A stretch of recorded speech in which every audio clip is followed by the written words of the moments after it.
Hello दोस्तों, जय हिंद। आज हम लोग पढ़ेंगे क्लास 10 का फिजिक्स। तो क्लास 10 फिजिक्स में जितने भी इंपॉर्टेंट क्वेश्चन एग्जाम के लिए हैं 2023 के एग्जाम में, तो इस वीडियो में आपके पूरे इंपॉर्टेंट क्वेश्चन पूरे कवर होंगे फिजिक्स के। फिजिक्स में जो एग्जाम में क्वेश्चन आते हैं, इंपॉर्टेंट आते हैं एग्जाम में, वो आपको पूरे कवर कराएंगे। तो आप इस वीडियो पूरे अंत तक बने रहिए। देखिए दोस्तों, ये क्वेश्चन अपने आप में बहुत मायने रखता है। ये क्वेश्चन हर सेट में पूछा जाता है, ठीक है। यह क्वेश्चन हर सेट में 2 नंबर का पक्का आता है। ये आप लोग उसको ठीक लगा। उस लेंस की फोकस दूरी याद कीजिए, उस लेंस की फोकस दूरी याद कीजिए जिसकी क्षमता -2 डायोप्टर है, ठीक है। यह किस प्रकार का लेंस है, और आपसे यह पूछा है कि यह किस प्रकार का लेंस है। तो लेंस की क्षमता दिया है और आपसे पूछ रहा है किस प्रकार का लेंस है। तो आपको मैं बता दूं, चलिए मैं इसके बाद बता दूंगा, आप लोग देखते रहिएगा। तो पहले हम लिख लेते हैं यहाँ से। तो पहले सूत्र क्या होता है, सूत्र जो होता है P = 1/f, ये मीटर में होता है।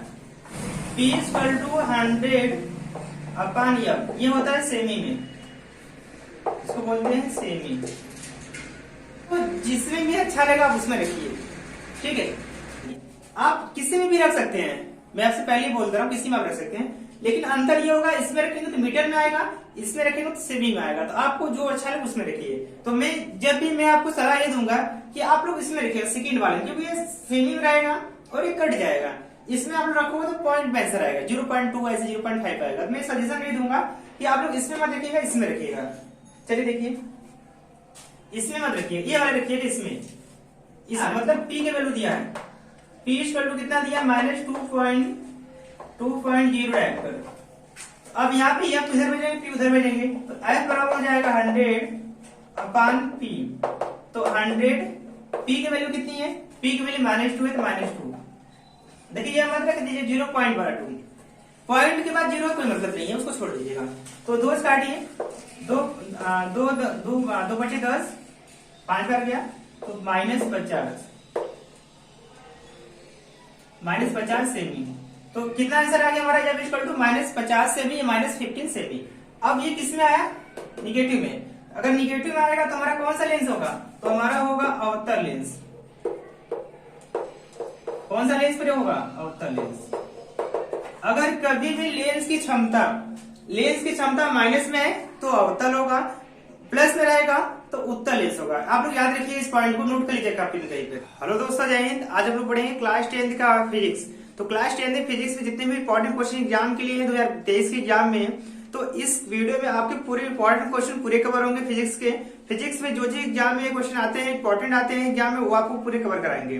तो आप इस वीडियो पूरे अंत तक बने रहिए। आप पूरे फिजिक्स में आपका नहीं तो पूरे 25 नंबर आपका इसी में से आ जाएगा, ठीक है। चलिए हम क्वेश्चन को स्टार्ट करते हैं। देखिए पहला क्वेश्चन यहाँ इंपॉर्टेंट ये आता है कि प्रकाश का परावर्तन किसे कहते हैं।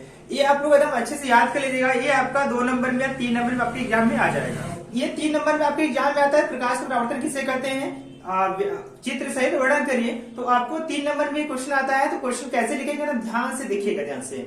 इस पूरे वीडियो में आपको क्वेश्चन प्लस न्यूमेरिकल, क्या क्या न्यूमेरिकल आते हैं एग्जाम में, क्या क्या क्वेश्चन पूछते हैं एग्जाम में, वो सारे क्वेश्चन आपको यहीं पे कराया जाएगा। और आपको डरने की कोई बात नहीं, एकदम पक्का स्वेर आपका पूरे नंबर यहीं से फंसेगा, ठीक है। चलिए क्वेश्चन स्टार्ट करते हैं हम लोग। क्वेश्चन बोला कि प्रकाश परावर्तन किसे कहते हैं, तो आप लोग लिखेंगे पहले अच्छे से हेडिंग डाल लेंगे। कितना क्लियर है, क्या आप लोग लिखेंगे, रिफ्लेक्शन ऑफ लाइट। तो पहला काम है कि इसका डिफिनेशन ही मैंने देखो, किसी भी फॉर्मूले का डिफिनेशन ही उसका मेन होता है। आप उसका पहले डिफिनेशन, जब प्रकाश की किरणें किसी पालिशदार या समतल तल पर पड़ता है या टकराता है, तो उसका अधिकांश भाग परावर्तन तक कि जब, ध्यान समझिए ध्यान से, जब कोई किरणें या जब कोई प्रकाश की किरणें किसी पालिशदार या चिकने तल पे पड़ता है या टकराता है, तो प्रकाश का अधिकांश भाग उसी मीडियम में क्या होता है, परावर्तित हो जाता है। जैसे आप लोग देखे होंगे कि एक कमरा होगा,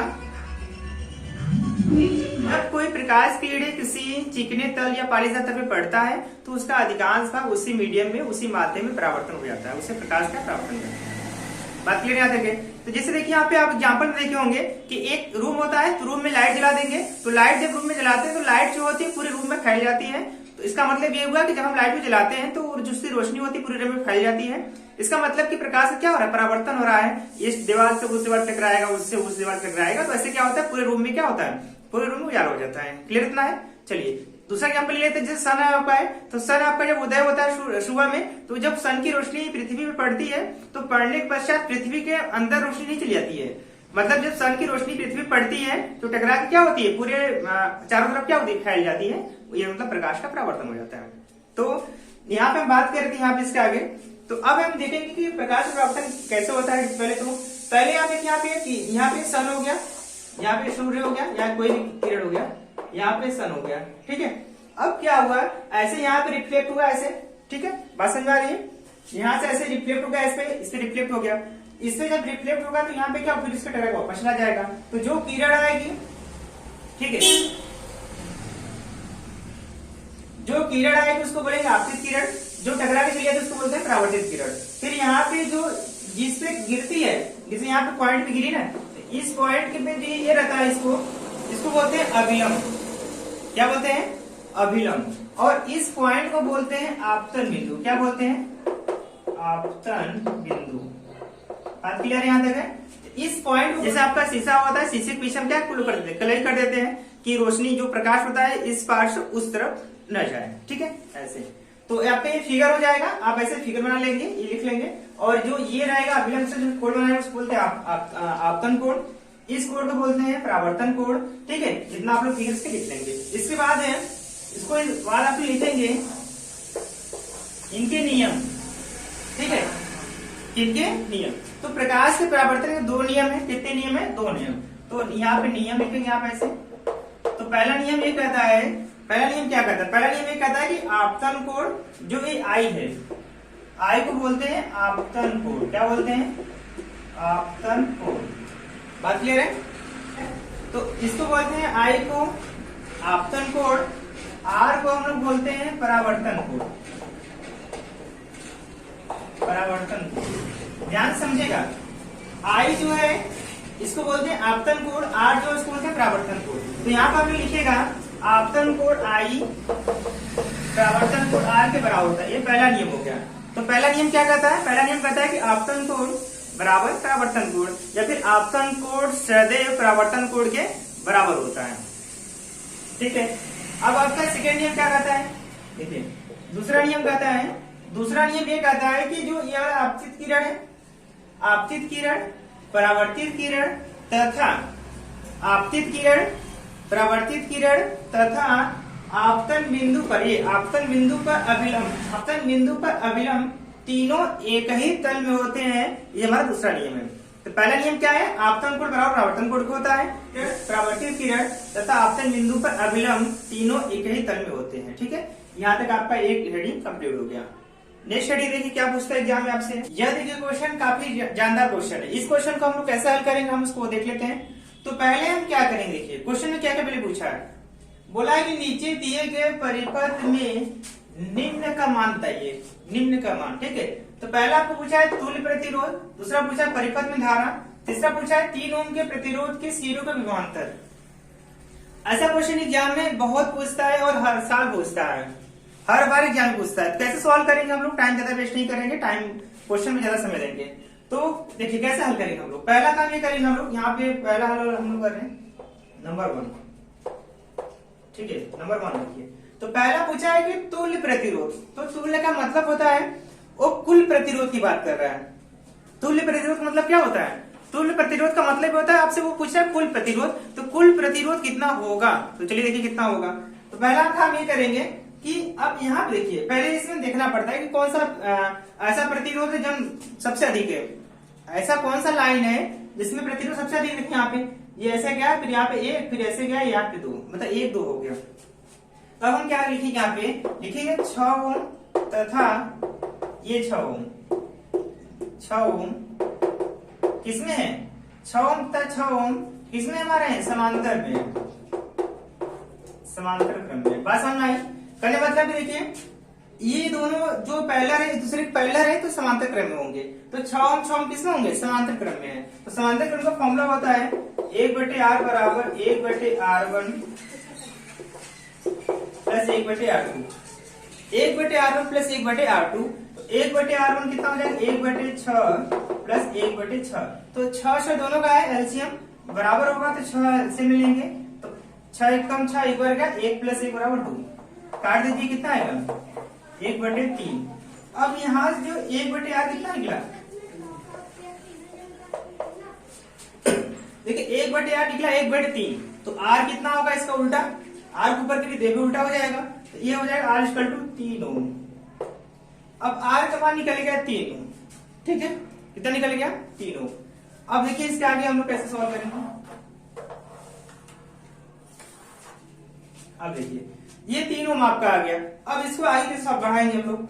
अब यहाँ पे लिखेंगे हम लोग, देखिए ये 3 ओम, अब ये दोनों मिलकर, बस समझे ध्यान से, ये तार और ये तार दोनों मिल जाएंगे, मिलकर एक हो गए, दोनों एक हो गए, तब ये दोनों मिलकर एक हो जाएंगे, तब यहाँ पे कितना ओम आ गया 3 ओम, ये वाला, तो ये दोनों सब मिलकर 3 हो गए, तो ये 3 ओम पूरा टोटल, और ये 3 ओम और ये 1 ओम किसमें होंगे, समांतर में होंगे, नहीं समांतर में नहीं होंगे, अब श्रेणी में होंगे, क्यों, एक ऐसे सब देखिए सब क्या सब लाइन से है ऐसे, तो किसमें जाएंगे श्रेणी हो जाएंगे, तो यहाँ पे लिखेंगे 3 ओम ये वाला और 3 ओम ये वाला, 3 ओम ये और 3 ओम ये और 1 ओम ये तथा 1 ओम, ठीक है, बात क्लियर हो यहाँ पे, 3 ओम 3 और 1 ओम समांतर क्रम में श्रेणी क्रम में है, किसमें श्रेणी क्रम में है, किसमें हमारे तीनों श्रेणी क्रम में है, तो फॉर्मूला आपका हो जाएगा R equal to R1 plus R2 plus R3, कितना हो जाएगा R1 plus R2 plus R3, तो कितना हो जाएगा 3 3 प्लस 1, तो 3 1 6 6 7 ओम। ये आपका पहला क्वेश्चन हो गया। सेकेंड क्या कहता है, देखिए दूसरा वाला, दूसरा आपसे कहता है कि परिपथ में धारा क्या होगा, तो धारा के सिंपल फॉर्मूला है R इक्वल टू कितना होता है, R equal to V upon I, R equal to V upon I, तो यहाँ पे I कितना होगा एकदम I मशीन भेजिए, तो V अपॉन R, तब V कितना है, V देखिए आप कितना है, V यहाँ पे दिया है, V यहाँ पे 4 हो, V आपको 4 हो जाएगा, R कितना है 7 है, ठीक है 14 है, यहाँ V इक्वल टू कितना है 14 है, 7 के हम 7 7 गुना 14, कितना आ जाएगा आपका 2 एम्पियर, ठीक है, कितना आपका आ जाएगा 2 एम्पियर, बात क्लियर है, ठीक है, बात क्लियर हुई। यहाँ V का मान कितना 14, 7, यहाँ पे R का मान I का मान कितना, सॉरी यहाँ पे I उधर भेज देंगे, R नीचे भेज देंगे, तो V का मान कितना है, V का मान 14 है, R का मान कितना है 7 है, तो यहाँ काट देंगे तो कितना हो जाएगा 2 एम्पियर, ठीक है। अब चलिए आगे थर्ड क्वेश्चन देखिए क्या बोला है, थर्ड क्वेश्चन बोला है कि 3 ओम के सिरों के बीच विभवांतर, 3 ओम का सिरा, जो आपका 3 ओम का सिरा है उसके बीच विभवांतर कितना होगा वो हम चेक कर लेते हैं। तो अब हमसे विभवांतर पूछा है, अब यहाँ पे हम क्या करेंगे, V बराबर I इंटू R, ठीक है, V बराबर यहाँ V I किधर भेज देंगे, V बराबर क्या होगा I इंटू R, आपसे विभवांतर पूछा है। यहाँ पे देखिए 3 ओम, तो R का मान कितना दिया है, R का मान दिया आपको है 3, तो I 2 इसका मान 3, 3 दूना कितना होगा 6 वोल्ट। बात क्लियर हुई यहाँ तक सबको क्लियर है। यहाँ पे कितना V इक्वल टू 6 वोल्ट, ये आपका राइट आंसर हो जाएगा, ठीक है। चलिए नेक्स्ट क्वेश्चन की ओर बढ़ते हैं। हम यहाँ पे देख चुके हैं कि दूरदृष्टि दोष को परिभाषित कीजिए, ठीक है, और इसे दूर करने के लिए आप किस प्रकार का लेंस प्रयोग करेंगे। ये आपसे सेकेंड क्वेश्चन है, बहुत इंपॉर्टेंट क्वेश्चन है, एग्जाम सबसे पूछता है, तो इसको कैसे करेंगे। पहला काम ये करना है कि हमसे पूछा है दूरदृष्टि दोष को परिभाषित कीजिए और इसे दूर करने के लिए उपाय लिखिए। क्वेश्चन को ध्यान देखना है, ऐसा ना हो कि क्वेश्चन कुछ और पूछे एग्जाम में आप कुछ और लिखो, ऐसा नहीं करना है। जो क्वेश्चन पूछा है आप उसका बस आंसर लिखो, ठीक है। फालतू काम दर्श घुमाने वाला दर्श काम नहीं चलेगा। अगर आपको अच्छे नंबर लाना है तो जो पूछा है पहले उसको आंसर दो, फिर टाइम बच जाएगा, तो अदरवाइज वो आंसर देना आपको दीजिए पहले। तो पहला काम आपको यही करना है कि आपको जो पहले क्वेश्चन पूछे, जिससे पूछे कि राम घर कहाँ पे विद्या है या फिर राम घर हमारे बगल में है, मतलब ऐसे बोल सकते हैं, मतलब हमारे, ठीक है। तो आप ऐसे क्वेश्चन दो ये नहीं कि पूछ रहा हम घर कहाँ है तो पहले उनके पापा का नाम बताइए, फिर उनके दादाजी का नाम बताइए, फिर उनके अच्छा का नाम बताइए, तो ऐसा काम नहीं चलेगा। आपको जो पहले पूछे पहले उसका आंसर दीजिए, उसके बाद रिलेटेड आंसर दीजिए। मैं नहीं करा मत दीजिए, पहले जो पूछा पहले उसका आंसर दीजिए। तो पहले देखिए क्वेश्चन क्या पूछा है, बोला है कि दूर दृष्टि दोष की परिभाषित कीजिए। पहला क्वेश्चन ये पूछा है, तो पहले आप हेडिंग लिखेंगे ऐसे, दूर दृष्टि दोष किसे कहते हैं, तो आप नीचे लिखेंगे तो उसमें एक लाइन जो उसमें परिभाषा लिखेंगे पहले, दूर दृष्टि दोष किसे कहते हैं, तो आप वहां लिखेंगे कि यदि किसी व्यक्ति को दूर की वस्तु दिखाई दे, यदि किसी मानव को या किसी भी व्यक्ति को दूर की वस्तु दिखाई दे तथा पास की वस्तु दिखाई न दे, तो उसे हम दूर दृष्टि दोष कहते हैं। ना क्लियर है? जब किसी व्यक्ति को जब किसी मानव को दूर की वस्तु दिखाई दे और पास की वस्तु दिखाई न दे, तो ऐसे दोष को हम लोग बोलते हैं दूर दृष्टि दोष। सबसे बड़ी बात क्या इसमें है कि जो पूछेगा वही दोष होता है। जैसे मान लीजिए पूछा दूर दृष्टि दोष किसे कहते हैं, तो दूर दृष्टि दोष में क्या होगा, दूर की वस्तु दिखाई देगा, जो हेडिंग है वो दिखाई देगा। दूर पूछा है तो दूर का दिखाई देगा, ठीक है। दूर दृष्टि दोष पूछा है तो दूर की वस्तु दिखाई देगा, पास की वस्तु दिखाई नहीं देगा, तो उसे हम दूर दृष्टि दोष कहते हैं। फिर इसके बाद पूछा है, ये तो उतना लिख लेंगे। इसके बाद पूछा इसे दूर करने के लिए आप किस प्रकार का लेंस प्रयोग करेंगे, तो आप पहले ये बताइए कि दूर दृष्टि दोष किसे कहते हैं, ये लिख लिए। अब ये दूर दृष्टि दोष का क्या है, ये फिगर मतलब है आपको इसी पे नंबर मिलेगा, नंबर इसी पे मिलेगा, ठीक है। तो पहला काम ये करना है कि दूर दृष्टि दोष किसे कहते हैं, पहले वो लिख लीजिएगा। फिर इसके बाद एक फिगर आपका आता है, तो दूर दृष्टि दोष में क्या होता है, फिगर जो भी मतलब वस्तु का जो इमेज बनता है वो रेटिना के बाहर बनता है, इधर इस साइड इधर बनेगा। बात क्लियर हो गई?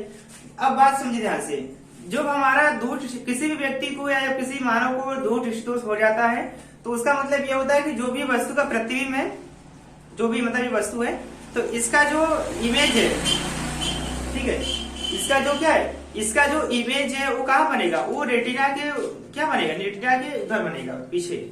मतलब ये रेटिना इधर रेटिना होगी इस पे, और कहाँ बनेगा प्रतिबिंब, इसके पीछे बनेगा। जब इसके पीछे बनेगा तो वस्तु उसको दिखाई नहीं देगा। तो जब किसी मानव को जब किसी वस्तु का प्रतिबिंब रेटिना के पीछे बन जाए या रेटिना के आगे बन जाए तो हमको दिखाई नहीं देता है, ठीक है। चलिए, तो एक काम यहाँ पे समझ लीजिएगा, ये मेथड उसी तरह है जैसे एक छोटा बच्चा है, 1 साल का या 2 महीने का 3 महीने का, तो छोटा बच्चा क्या करता है, जब तक उसका पेट नहीं भरेगा तब तक वो रोएगा बेचारा। पेट खाली भी रहेगा फिर भी रोएगा, ज्यादा पी लेगा फिर भी रोएगा, ठीक है। इसका मतलब कि उसको हिसाब से पिलाना चाहिए, न ज्यादा, ऐसे नहीं बोलते हैं। कोई व्यक्ति होते हैं ना शादी ब्याह में जाते हैं, लोग क्या करते हैं, बहुत चाप के खाना खा लेते हैं, फिर इसके बाद क्या होता है कि बहुत पेट गड़बड़ हो जाता है, तो ये गड़बड़ हो जाता है, वो गड़बड़ हो जाता है।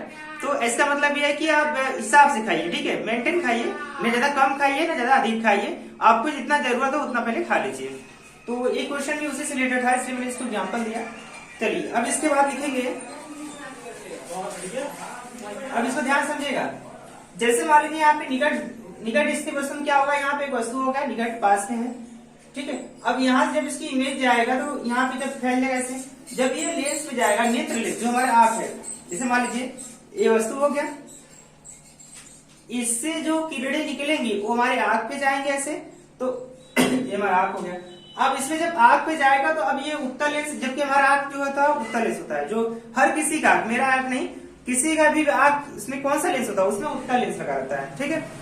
तो उत्तल लेंस बेसिकली जो होता है किरणों को एब्जॉर्ब करता है, मतलब इकट्ठा करता है उसको। तो ये किरणों क्या करेगा, इकट्ठा करेगा और कहाँ बनाएगा, रेटिना पे। लेकिन एक्चुअली में क्या होता है कि बना नहीं पाता है। क्यों नहीं बना पाता है, क्योंकि हमको दोष है ना, हमको दूर दृष्टि दोष है, इसलिए क्या होगा, ये वस्तु का प्रतिबिंब रेटिना पर नहीं बना, तब क्या करेगा, रेटिना के बाहर बनाएगा। बात क्लियर तो हुआ। तो ये क्या करेगा बेसिकली,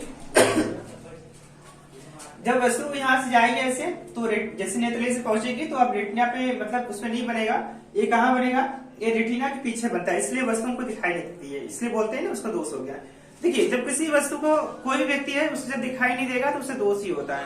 ऐसा एक रूम में गए, रूम में एक पेन रख दिया, बोलेंगे जाइए खोज लीजिए पेन को, तो लोग जाएंगे, नहीं पा पाएंगे, इसका मतलब क्या, उसको दिखाई नहीं दे रहा, तो दोष हो गया।